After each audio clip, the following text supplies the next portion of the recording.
অহংকার বিনাশের মূল কারণ। এই পৃথিবীতে মানব জীবনের সবচেয়ে বড় শত্রু হলো অহংকার। অহংকার মানব জীবনকে ধ্বংস করে দেয়, ঈশ্বর প্রাপ্তি থেকে বঞ্চিত করে দেয়। অহংকার আপনার মহৎ কাজে বাধা উৎপন্ন করে। তাই অহংকার মানব জীবনকে ধ্বংস করার পূর্বে অহংকারকে ধ্বংস করে দেওয়া উচিত। যখন অর্জুনের মধ্যে অহংকার আসে, অর্জুন নিজেকে ত্রিলোকের সর্বশ্রেষ্ঠ ধনুর্ধার মনে করতে শুরু করেন। তাই অর্জুনকে তার অহংকার থেকে মুক্তি করার জন্য হনুমানকে পাঠালেন। হনুমান রাম সেতুর ধরে বসে ধ্যান করছিলেন। এমন সময় অর্জুন সেই রাম সেতুর পাশ যাচ্ছিলেন। হনুমানকে ধ্যান দেখে জিজ্ঞাসা করলেন, আপনি কে? হনুমান তখন বললেন, আমি একজন রাম ভক্ত। অর্জুন তখন জিজ্ঞাসা করলেন, রাম একজন সর্বশ্রেষ্ঠ ধনুর্ধারী ছিলেন, তিনি কেন তার বাণ দিয়ে সেতু তৈরি করেননি? তিনি পাথর দিয়ে কেন সেতু তৈরি করলেন? হনুমান বললেন, যে প্রভু রামের হাজার হাজার বানর সেনা ছিল, তাই বাণ দিয়ে তৈরি করা সেতু সেনাদের ভার সহ্য করতে পারবে না, তাই প্রভু রাম পাথর দিয়ে সেতু তৈরি করেন। এই কথা শুনে অর্জুন হাসতে শুরু করে বলে, আমি ত্রিলোকের সর্বশ্রেষ্ঠ ধনুর্ধারী, আমার বাণ দিয়ে তৈরি সেতু কখনো ভাঙবে না। তখন হনুমান বলেন, তোমার তৈরি সেতু আমি একই ভেঙে দেব।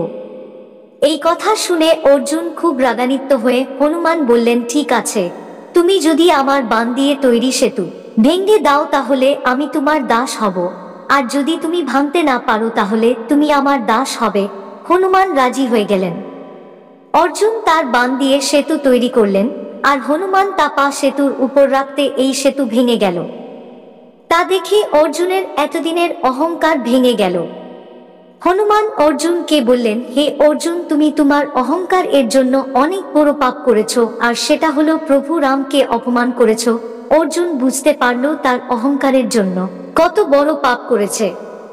তাই অর্জুন তার বাণ দিয়ে আগুন জ্বালিয়ে নিজেকে অগ্নি দেবতার কাছে আত্মসমর্পণ করতে যাচ্ছিল। এমন সময় ভগবান শ্রীকৃষ্ণ প্রকট হয়ে অর্জুনকে বাধা দেন। হে অর্জুন, তোমার অহংকারকে বধ করার জন্য আমি হনুমানকে পাঠিয়েছিলাম। তোমাকে কুরুক্ষেত্র যুদ্ধ করতে হবে, আর সেই যুদ্ধে তোমাকে জয়ী হতে হবে। আর তুমি তোমার এই অহংকার নিয়ে কখনো যুদ্ধে জয় লাভ করতে পারবে না। তাই তোমার অহংকার নষ্ট করা প্রয়োজন ছিল। ভগবান শ্রীকৃষ্ণের এই বাণী থেকে আমরা এই শিক্ষা পাই যে মনে অহংকার থাকলে আমরা কোনো কাজে সফল হতে পারবো না। তাই জীবনে সফল হতে গেলে অহংকারকে নষ্ট করতে হবে মন থেকে।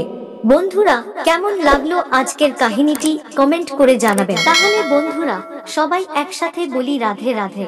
ভালো থাকবেন, সুস্থ থাকবেন। ভিডিওটি ভালো লাগলে লাইক, শেয়ার ও চ্যানেলে নতুন হলে অবশ্যই চ্যানেলটিকে সাবস্ক্রাইব করবেন।